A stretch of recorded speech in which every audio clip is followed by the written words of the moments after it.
The champagne glass in my hand felt heavier than it should have.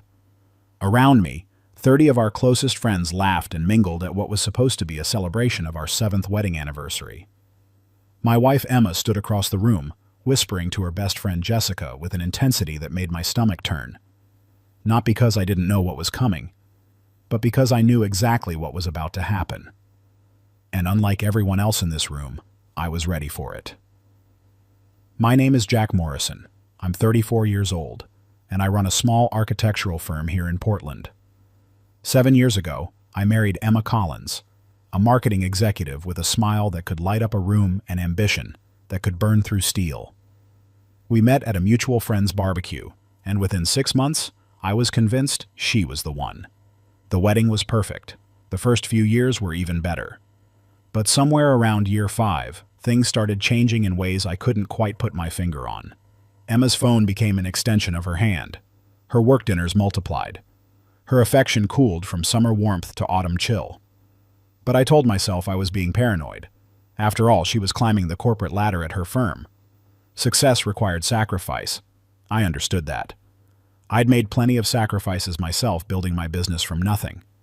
What I didn't understand was why Rick Patterson, husband of Emma's best friend Jessica, kept showing up in places he had no business being. Rick was a real estate developer, the kind of guy who wore expensive watches and talked about his portfolio at every social gathering. He'd been married to Jessica for 9 years, and they had 2 kids together. Nice family. Picture perfect from the outside. But I'd started noticing things. The way Rick's eyes would find Emma in any crowded room. The way Emma's laugh changed when Rick told a joke, becoming higher, more performative. The way they'd both suddenly need to step outside for phone calls at the same time during group dinners. 3 months ago, I confirmed what my gut had been screaming at me for over a year. I wasn't some jealous husband who hired a private investigator or put tracking software on her phone. No, the truth came to me through pure accident and Emma's own carelessness. I'd come home early from a site visit, walked into our house, and heard Emma's voice coming from our bedroom. She was on speakerphone and she wasn't alone in the conversation. "I love you too," Emma had said, her voice soft in a way it hadn't been with me in months. "But we have to be careful. Jessica's been asking questions." Rick's voice had replied, smooth and confident in a way that made my hands clench into fists. "Jessica doesn't know anything. She's too busy with the kids to notice. And Jack's too focused on his buildings to see what's right in front of him." They'd laughed together. Actually laughed about how oblivious their spouses were. I'd stood in my own hallway, frozen, listening to my wife and my friend's husband discuss hotel rooms and stolen afternoons like they were planning a vacation. When Emma finally ended the call and emerged from the bedroom, I was sitting on the couch, pretending to review blueprints. She'd kissed my cheek without a hint of guilt and asked what I wanted for dinner. That night, I made a decision. I wasn't going to confront her immediately. I wasn't going to rage or break down or give her the satisfaction of seeing me destroyed. Instead, I was going to gather information. I was going to understand the full scope of their betrayal. And when the moment was right, I was going to make sure everyone knew exactly who Emma and Rick really were. Over the next 3 months, I became a detective in my own life. I started paying closer attention to Emma's patterns. Her late nights at the office that coincided perfectly with Rick's business trips that Jessica mentioned. The new lingerie that appeared in her drawer but never made an appearance in our bedroom. The way she'd shower immediately after coming home from her alleged gym sessions, washing away evidence I was never supposed to notice. I checked our credit card statements and found charges at hotels I'd never stayed at, restaurants we'd never visited together. I cross-referenced the dates with Jessica's social media posts about single parenting while Rick was out of town. The timeline was damning. Every time Rick claimed to be in Seattle or San Francisco for work, Emma claimed to be at a conference or team-building retreat. But the hotel charges told a different story. They were meeting in Portland, sometimes just 20 minutes from our house, living a parallel life while their spouses covered for them unknowingly. The evidence mounted like architectural drawings for a building I never wanted to construct. Text message bills showing hundreds of communications between their numbers. Venmo transactions for romantic dinners split 50-50. Even a shared Netflix account I found the password to, filled with romantic movies they'd watched together in hotel rooms while I thought my wife was working late. But I didn't confront her. I didn't confront Rick. I waited. Because I knew Emma well enough to know that she needed to be the one in control of every situation. She needed to feel like she was orchestrating the narrative. And I was going to let her do exactly that, right up until the moment I pulled the rug out from under both of them. The anniversary party was Emma's idea. She'd insisted on it, actually, saying we needed to celebrate our relationship in front of all our friends. At the time, I thought it was strange. We'd never been the type of couple to throw elaborate parties. But Emma had been insistent, even pushy about it. She'd hired caterers, rented out this beautiful event space downtown, invited everyone we knew. Now, standing in the middle of her perfectly planned celebration, I understood why. This wasn't about celebrating our marriage. This was about something else entirely. Before we go any further with this story, if you're finding this content valuable, please hit that subscribe button. It helps us continue bringing you these real-life stories that matter. Drop a comment below about a time when you trusted your instincts, and don't forget to like this video. Your engagement means everything. Now, let's get back to how this anniversary party became something none of our guests would ever forget. 2 hours into the party, Emma tapped her champagne glass with a fork. The room quieted down, everyone turning to face us. My wife stood there in her designer dress, her hair perfect, her makeup flawless, looking every bit the successful woman she'd worked so hard to become. "Thank you all so much for being here tonight," Emma said, her voice carrying across the room with practiced ease. "Jack and I wanted to celebrate 7 years of marriage with the people who matter most to us." I stood beside her, playing my role perfectly, the supportive husband, the man who had no idea what was about to happen. Around us, friends raised their glasses, smiling. Jessica stood near the back, looking nervous. Rick was beside her, his expression carefully neutral. "But before we continue with the celebrations," Emma said, and I caught the slight tremor in her voice that no one else would notice. "I wanted to do something a little different tonight, something that might seem strange, but I think is important." Here it comes, I thought, keeping my expression pleasantly curious. "I've been talking to my girlfriends about relationships," Emma continued, glancing at Jessica, who nodded encouragingly. "About trust and loyalty and what it really means to be committed to someone. And we came up with this idea of a loyalty test." The room went quiet. People exchanged confused glances. I could see some of the women nodding knowingly, while most of the men looked uncomfortable. "A loyalty test," Emma repeated, her eyes finding mine. "Where I test whether Jack would stay committed to me even when things get difficult, even when I give him an easy out." My heart was pounding, but I kept my face carefully blank. This was it. This was her plan. And suddenly, all of her enthusiasm about this party made perfect sense. She wanted to test me in front of everyone, probably expecting me to grovel, to beg her to stay, to prove my devotion while she held all the power.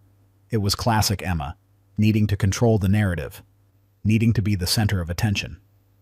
"So Jack," Emma said, turning to face me fully.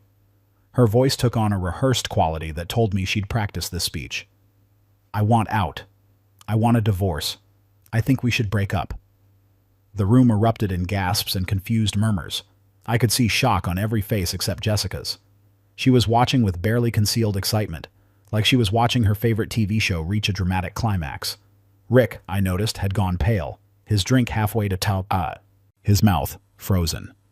Emma was staring at me expectantly, waiting for my reaction, waiting for me to panic, to protest, to embarrass myself by begging her to reconsider. I could see it in her eyes, that anticipation of my pain, of my humiliation. This whole thing was designed to put me on the spot, to make me prove my love while she got to play the role of the one with all the power. I looked at my wife of 7 years, this woman I'd built a life with, who was standing here using our anniversary party as a stage for her cruel game. And I smiled. "Perfect," I said, loud enough for everyone to hear. "Now I can stop hiding the fact that I know about your affair with Rick." The silence that followed was absolute. You could have heard a champagne bubble pop in that room. Emma's face went from confident to confused to horrified in the span of 3 seconds. I watched the color drain from her cheeks as she processed what I'd just said. "Jack, what are you?" she started, but I was already reaching into my jacket pocket. "Jessica," I said, turning to face Emma's best friend, who was standing frozen by the bar. "I'm really sorry you have to find out this way, but your husband and my wife have been having an affair for at least 18 months, probably longer." Jessica's champagne glass slipped from her hand, shattering on the hardwood floor. The sound seemed to break whatever spell had fallen over the room. Suddenly everyone was talking at once, questions flying, voices raised in shock and confusion. Rick tried to leave. He actually turned toward the door like he could just walk away from this. But I'd positioned myself strategically, and two of my business partners, both former college football players, were standing near the exit. They weren't blocking it intentionally, but their presence was enough to make Rick hesitate. "Jack, this is insane," Emma said, her voice shrill now, all pretense of control gone. "You're ruining our anniversary party with these crazy accusations." "Am I?" I pulled out my phone, already open to the folder I'd labeled insurance. "Because I have hotel receipts, credit card statements, text message records, even screenshots from the Netflix account you two share. Username Lovebirds2023. Really subtle, by the way." I started reading dates aloud. March 15th, while Jessica was posting about being a single parent because Rick was supposedly in Seattle. You two were at the Marriott downtown. April 22nd, when Emma told me she had a conference in Eugene. Funny how Rick also had business in Eugene that same weekend. Same hotel, adjoining rooms that you probably thought were clever. Emma's face had gone from pale to red, anger replacing shock. "You've been spying on me? Going through my things? That's a violation of privacy, Jack. That's... Discovering that my wife is cheating on me with her best friend's husband?" I interrupted. "Yeah, I guess wanting to understand why my wife stopped loving me is a real violation. My bad." Jessica had started crying, ugly, choking sobs that filled the room. Rick finally found his voice. "Jack, man, this isn't the place for this. Let's talk privately." "Oh, now you want to talk privately?" I laughed, and it sounded bitter even to my own ears. "Like all those private conversations you had with my wife, all those private hotel rooms, all those private moments you stole while Jessica was home with your kids, and I was working late to build a future for a marriage that was already dead?" The room had divided into camps now. Some people were comforting Jessica, who'd collapsed into a chair. Others were staring at Emma and Rick with undisguised disgust. A few were filming on their phones, because of course they were. This was the kind of drama that would be discussed for years. "This was supposed to be a loyalty test," Emma said, her voice desperate now. "It was just supposed to be a game, Jack. A way to see if you really loved me." "A loyalty test," I repeated slowly. "You wanted to test my loyalty while you were sleeping with someone else? Did you hear yourself just now? Do you understand how insane that sounds?" Emma opened her mouth, closed it, opened it again. She looked like a fish drowning in air. "It wasn't. We didn't. It's not what you think." "Then what is it?" I demanded. "Please, Emma, explain to everyone here what it is. Because from where I'm standing, it looks like you and Rick have been having an affair for over a year, lying to your spouses, sneaking around. And then you had the audacity to throw this party and put me through some kind of test to see if I'd be loyal to you. The irony is so thick I could build a house with it." Rick finally spoke up, his voice defensive. "Jessica, I can explain." "Explain what?" Jessica's voice was raw from crying. "Explain how you've been sleeping with my best friend? Explain how every business trip was a lie? Explain how I've been taking care of our children alone while you were with her?" "It just happened," Rick said weakly, and I almost felt sorry for him. Almost. "Emma and I, we connected. We understood each other in ways that you and Jack didn't understand us." "Oh, spare me the soulmate narrative," I said. "You didn't connect because of some deep spiritual understanding. You connected because you're both selfish people who wanted excitement more than you valued the people who actually loved you." Emma was crying now, tears ruining her perfect makeup. "Jack, please. Can we go somewhere and talk about this, just the two of us?" "Why?" I asked. "So you can try to manipulate me in private? So you can cry and apologize and promise it was a mistake? Save it, Emma. I've spent 3 months watching you lie to my face every single day. I'm done being manipulated." The party had completely fallen apart now. People were gathering their things, whispering to each other, casting shocked glances at Emma and Rick. Some of Jessica's friends had surrounded her, creating a protective barrier. Emma's other friends, the ones who'd probably known about the affair, or at least suspected, were trying to fade into the background, not wanting to be associated with the disaster. "You're a coward," Emma said suddenly, her sadness transforming into rage. You knew for 3 months and you didn't say anything? You just let me keep going, let me plan this party, let me stand up here and humiliate myself? Oh, so now I'm the bad guy? I couldn't help but laugh. Emma, you humiliated yourself. You planned a loyalty test while actively being disloyal.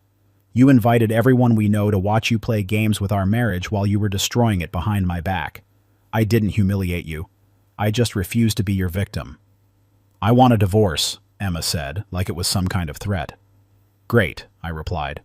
I already have a lawyer. His name is David Henderson. He's been preparing papers for the last 2 weeks. You'll be served on Monday. I've documented everything, Emma. Every lie, every hotel stay, every dollar you spent on your affair that came from our joint accounts. You want it out? Congratulations. You're out. Rick grabbed Emma's arm. We should leave. Don't touch her, Jessica screamed, jumping up from her chair. Don't you dare touch her in front of me. You don't get to comfort her. You don't get to play the hero now. Rick dropped Emma's arm like it had burned him. Jessica turned to me, her face twisted with pain. Did you know? When did you find out? 3 months ago, I admitted. I heard them on the phone. Emma was in our bedroom, didn't know I'd come home early. 3 months, Jessica repeated. You knew for 3 months and you didn't tell me. I'm sorry, I said, and I meant it. I wanted to tell you, but I needed to be sure. I needed evidence that couldn't be denied or explained away. I needed to protect myself legally before everything blew up. And I guess, selfishly, I needed to be in control of how the truth came out. Just once, I wanted to be the one calling the shots instead of being manipulated. Jessica nodded slowly, understanding flickering in her eyes despite her pain. Thank you for telling me now. Thank you for not letting me stay blind. For what it's worth, I said. You deserve so much better than this. Your kids deserve better than this. Jessica's face crumpled again at the mention of her children. Rick tried to approach her, but several of her friends blocked his path. Jessica, please, we need to talk about the kids. You should have thought about the kids before you started screwing my best friend, Jessica said, her voice cold now, shock giving way to fury. You should have thought about them every time you lied about a business trip. Every time you came home and kissed them goodnight after spending the afternoon in a hotel with her. The room had mostly cleared out now. Only a handful of people remained, the ones too invested in the drama to leave, or the ones who felt obligated to stay and support either Jessica or me. Emma's mother was there, looking disgusted with her daughter. My brother Daniel had appeared at my side, a solid presence that I was grateful for. I think it's time for you two to leave, Daniel said, his voice carrying the authority of someone who'd spent 10 years in the military. He was addressing Emma and Rick, making it clear they were no longer welcome. Emma looked at me one last time. I hope you're happy, Jack. I hope destroying our marriage in public was worth it. I didn't destroy our marriage, I said quietly. You did that all by yourself, 18 months ago, when you decided Rick was worth more than our vows. I just refused to go down quietly. They left together, Emma and Rick, walking out of the event space side by side. Even now, in the wreckage of both their marriages, they couldn't help themselves. The symbolism wasn't lost on anyone watching. After they were gone, the remaining guests slowly filtered out, offering condolences and support. Jessica's friends took her home. My friends, the real ones, stayed behind to help clean up the disaster that was supposed to be an anniversary celebration. That took guts, my brother said as we threw away untouched food and half-empty champagne bottles. But man, you could have warned me. I almost had a heart attack when you dropped that bomb. Sorry, I said. But if I'd told anyone, Emma might have found out. She had to think she was in control right up until the moment she wasn't. The loyalty test thing was evil, Daniel observed. I mean, who does that? Who plans to publicly humiliate their spouse as some kind of game? Someone who's been lying for so long they've convinced themselves they're the victim, I said. Emma needed me to be the bad guy in her story. She needed to paint me as inattentive, boring, someone who didn't appreciate her. The loyalty test was probably supposed to be evidence that I didn't really love her, that I was ready to give up on our marriage. Instead, it became evidence of her own betrayal. What happens now? Daniel asked. Now? I looked around at the destroyed party, at the space that was supposed to celebrate 7 years of marriage. Now I move forward. The divorce will be messy. Emma will probably try to claim I'm at fault somehow, that my revealing the affair publicly constitutes abuse or something. But I have documentation, I have evidence, and I have the truth on my side. And Rick? Rick's problem is his own. Jessica will take him for everything he's got. He's got kids to support and a wife he destroyed. His life is about to become very expensive and very complicated.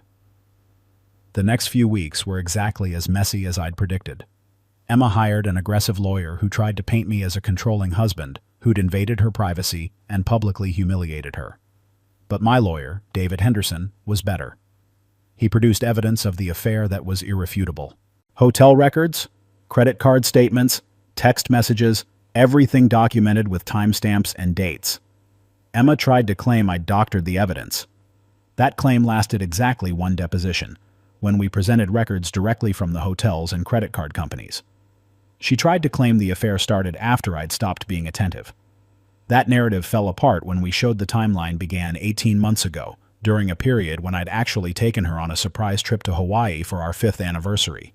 Every lie Emma tried to construct crumbled under the weight of documented truth. Eventually, her lawyer advised her to accept the terms I was offering, because going to trial would only make things worse for her. We split our assets, with me keeping the house and the majority of our savings since I'd been the primary earner, and I could prove she'd spent marital funds on her affair. Jessica's divorce from Rick was even uglier. He tried to fight for 50-50 custody, but Jessica's lawyer presented evidence of his affair, his lies about business trips, and his fundamental betrayal of their family. The judge wasn't sympathetic. Rick got visitation rights, but Jessica got primary custody and a significant portion of his assets. 6 months after that disastrous anniversary party, I ran into Jessica at a coffee shop. She looked different, lighter somehow, despite the dark circles under her eyes. "Jack," she said, surprised. "How are you?" "Surviving," I said honestly. "You?" "Same." She hesitated, then asked, "Can I join you?" We sat together, two people bonded by betrayal, and talked for the first time since that awful night. Jessica told me she'd suspected something was wrong for months, but had convinced herself she was being paranoid. She'd ignored red flags, made excuses, done everything possible to maintain the illusion of her perfect marriage. "I keep wondering if I could have prevented it," Jessica admitted. "If I'd confronted Rick earlier, maybe." "No," I said firmly. "You couldn't have prevented it. People who want to cheat will find a way to cheat. You could have been the perfect wife and it wouldn't have mattered, because this was about them, not about us." "The loyalty test thing," Jessica said, shaking her head. "Emma actually thought that was a good idea. She called me 2 weeks before the party, so excited about this plan. She said it would be fun, that it would prove to everyone how strong your marriage was. I thought it was weird, but Emma always had weird ideas." "Did you know about the affair?" I asked, needing to know. "No," Jessica said, and I believed her. "I swear I didn't know. If I'd known, I would have told you. I would have confronted them both. But Emma hid it from me just like Rick hid it from me. They played us both." We exchanged phone numbers that day, promising to stay in touch. Not as potential romantic partners, there was too much shared trauma for that, but as friends who understood what it meant to be betrayed by the people you trusted most. A year after the party, I was dating again. Nothing serious, just getting back into the rhythm of trusting people. My architecture firm had landed its biggest contract yet, a commercial development project that would put us on the map. I'd bought a new house, smaller than the one I'd shared with Emma, but entirely mine, filled with things I actually liked instead of compromises. I heard through mutual friends that Emma and Rick had broken up within 6 months of our divorces being finalized. Apparently, their great passion couldn't survive the reality of actually being together without the thrill of sneaking around. Emma was dating someone new, another married man according to the gossip. Some people never learn. Rick had moved to Seattle, trying to start over somewhere his reputation hadn't preceded him. He saw his kids every other weekend, making the drive down from Washington. I almost felt sorry for him, until I remembered the sound of him laughing on that phone call, mocking me for being too focused on my work to notice my wife's betrayal. The anniversary party became legendary in our social circle. People still talked about it, about Emma's loyalty test and my nuclear response. Some people thought I'd been too harsh, that I should have confronted them privately. But most people understood why I'd done it the way I did. After months of being manipulated and lied to, I'd taken control of the narrative the only way I could. "Do you regret it?" my brother asked me one night over beers. "The way you exposed them?" I thought about it carefully. "No," I said finally. If I'd confronted them privately, Emma would have spun it. She would have convinced people I was the bad guy, that I'd driven her to cheat. By exposing them publicly, by using her own loyalty test against her, I made sure everyone knew the truth.